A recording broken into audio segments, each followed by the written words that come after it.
மீனவ சொந்தங்களுக்கு வணக்கம். நான் உங்கள் மீனவன் மெக்கானிக். இதுதாங்க அந்த ஹோலர் இன்ஜினோட மெயின் கிராங்க் ஷாஃப்ட்டு. பக்கத்தில் சின்ன மினி கிராங்க் ஷாஃப்ட் மாதிரி இருக்குது பார்த்தீங்களா, இதுதான் ஈக்குவலைசர் ஷாஃப்ட்டு.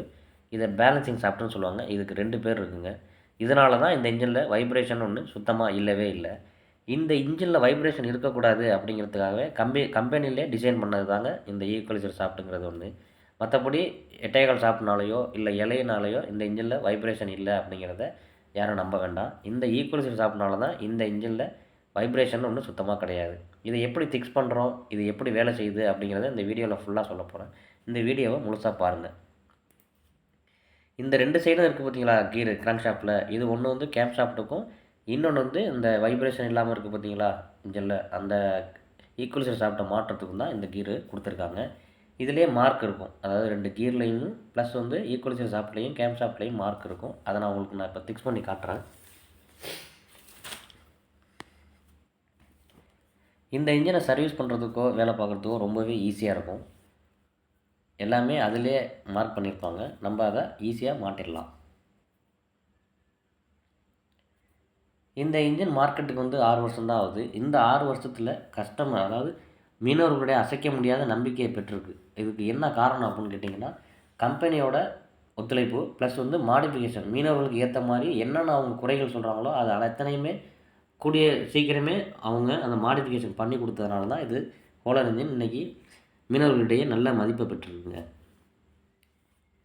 இப்போ நம்ம கேம் ஷாஃப்ட்டை இதில் ஃபிக்ஸ் பண்ணிட்டோம். அதில் 2 மார்க் இருக்குது பார்த்தீங்களா, புள்ளி கேம் ஷாஃப்ட்லேயும் இருக்கும், ப்ளஸ் வந்து கிராங்க் ஷாஃப்ட்டில் உள்ள கீர்லையுமே அந்த மார்க் இருக்குது. ஸோ அதை வச்சு நம்ம இப்போ கேம் ஷாஃப்ட்டை ஃபிக்ஸ் பண்ணிட்டோம்.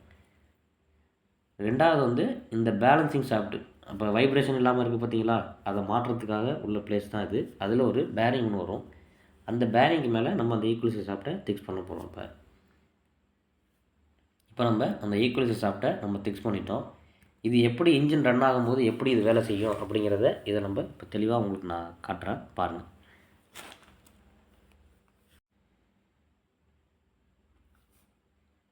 இப்போ இன்ஜின் ரொட்டேட் ஆகும்போது, அதாவது இன்ஜின் ரன்னிங்கில் இருக்கும்போது இந்த ஷாஃப்ட் வந்து இந்த 2 கிராங்கோட கவுண்டர் வெயிட் இருக்குது பார்த்தீங்களா, அதுக்கு நடுவில் இந்த ஒரு கவுண்டர் வெயிட்டு போயிட்டு வருங்க. ஸோ அதனால தான் இந்த இன்ஜினில் வைப்ரேஷன் ஒன்று சுத்தமாக இல்லை. கிராங்கோட ஆப்போசிட் டைரெக்ஷனில் இது ரன்னிங்கில் இருக்கும். இப்போ தெரியுது பார்த்தீங்களா ஈஸியாக. இன்ஜின் ரன் ஆகும்போது இது இப்படி தாங்க இதில் வேலை செய்யும். ஸோ இதனால தான் இந்த இன்ஜினில் வைப்ரேஷன் சுத்தமாக இல்லை. இதுபோல் சிறப்பான தகவலுக்கு நம்ம சேனலை சப்ஸ்கிரைப் பண்ணுங்கள். நம்ம சேனலை லைக் பண்ணி ஷேர் பண்ணுங்கள். அப்போ தான் நம்ம சொல்கிற ஒவ்வொரு தகவலும் உங்களுக்கு ஈஸியாக வந்து சேரும். இந்த ஹோலர் இன்ஜினுக்கு யூஸ் பண்ணுற 8.25 அடி பைப்பு இது தான். ஸோ இதனாலேயோ ப்ரொப்பல்லர்னாலேயோ இந்த இன்ஜினில் வைப்ரேஷன்னு இல்லை அப்படிங்கிறத யாரும் நம்ப வேண்டாம். இதில் வைப்ரேஷன் இல்லாமல் இருக்க காரணம் இப்போ நான் காட்டின அந்த ஈக்குவலைசர் ஷாஃப்ட்னால் மட்டும்தான்.